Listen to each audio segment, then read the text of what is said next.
Van'ın şu anda en büyük sektörlerinden biridir taahhüt ve inşaat sektörü. Dolayısıyla kendisiyle beraber neredeyse 160 alanı, 160 sektörü doğrudan etkileyen en büyük istihdam alanı yaratan bir sektörden bahsediyoruz. Biz yaklaşık yine 5-6 aydan bu yana artık fiyat farkıyla bu sektörün ayakta kalamayacağını, artan maliyetler karşısında fiyat farkına da etkin bir fiyat farkı uygulamasına duyduğumuz ihtiyacı hem kamuoyuna hem hükümetimize, ilgili bakanlıklara ve Türkiye Odalar Borsalar Birliği nezdinde dillendirdik. Dinlendirmeye de devam edeceğiz. Bugün artık fiyat farkı bile bu sektörü ayakta tutacak bir uygulama değil.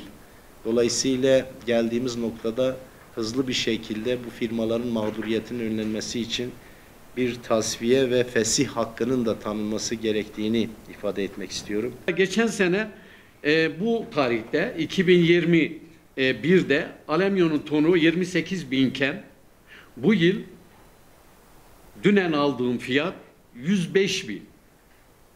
Demirin tonu geçen sene bu sürede 6.800 lira iken dün itibariyle 16 bin. Bu da %200'e tekabül eden bir rakamdır. Mesela cam. Biz şu an cam bulamıyoruz.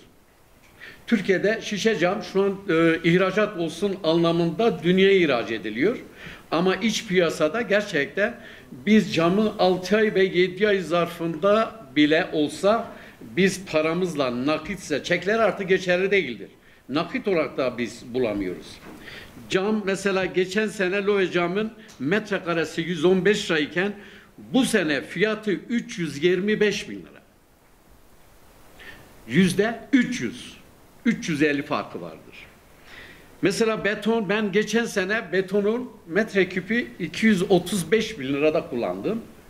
Dün aldığım fiyat 780 bin lira. Mesela hepiniz çok iyi biliyorsunuz seramik. Geçen sene metrekaresi bu tarihte 40 binken bugün 180 bin lira. Şimdi hal böyle iken geçen Sayın Cumhurbaşkanımızın kararnamesiyle bir kararname hazırlandı. Bizler şuna sevindik, dedik ki en azından bizi tatmin edebilecek. Hatta zararın neresinden dönersek kârdır anlayışıyla biz dedik ki yani tatmin eder bir şeyler olur, en azından zarar edeceğiz ama ülkemizde gerçeklikleri vardır.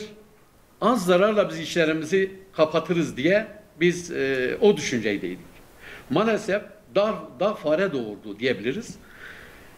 %1 ile 3 arasında bir zam verildi. %1 ile 3 arasında. Şimdi bizler bu ülkenin lokomotif sektörünün birisini temsil ediyoruz. Akıllı insanlarız. Bu resmen açık söylüyorum. Bu bizim aklımızla alay etmek demektir. Bu gerçekte bizleri çok pasif, çok basit görmektir. Gelinen noktada açık söylüyorum, çok üzülüyorum. Biz iflas ediyoruz. Biz iflas ediyoruz.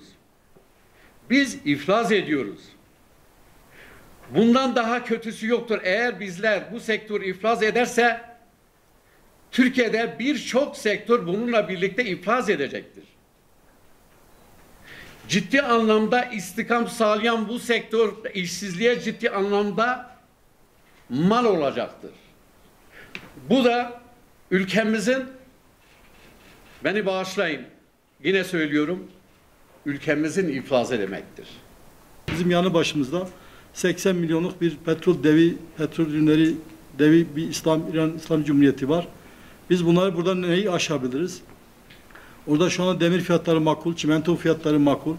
Cam sanayisi gelişmiş, camları geliyor ama biz görmüyoruz. Camları Karadeniz'e, Trabzon'a gidiyor, bir de Kayseri'ye gidiyor. Orada millileşiyor, orada satılıyor. Bizim burada kapının bir an önce ithalat mevzuat çerçevesinde cam ithalatı yapmamız gerekiyor. Demir getirmemiz gerekiyor, çimento getirmemiz gerekiyor. Yani yanı başımızda hem maden zengini hem 4 mevsim bir arada yaşayan bir ülke. Biz buradan yeterince faydalanamıyoruz il olarak. Biz buradan faydalanmalıyız. En azından bölge için mazottur, petroldur. Buradan ithalatını yapmamız lazım. Buradaki halka en azından faydalandırmamız lazım. Bu anlamda benim görüşüm bir an önce bu ithalat ihracat kapılarını bu mevzuata uygun şekilde açılmalı. Buradaki insanların istihdamına yönelik bir çözüm getirmemiz lazım. Bunu biz gerçi istedik, üzerinde çalışacaklarını söylediler bakanlıkta. Tabii oradaki bürokratların buraya bakış açısı önemli. Buraya saha inmeleri, sahada görmeleri lazım.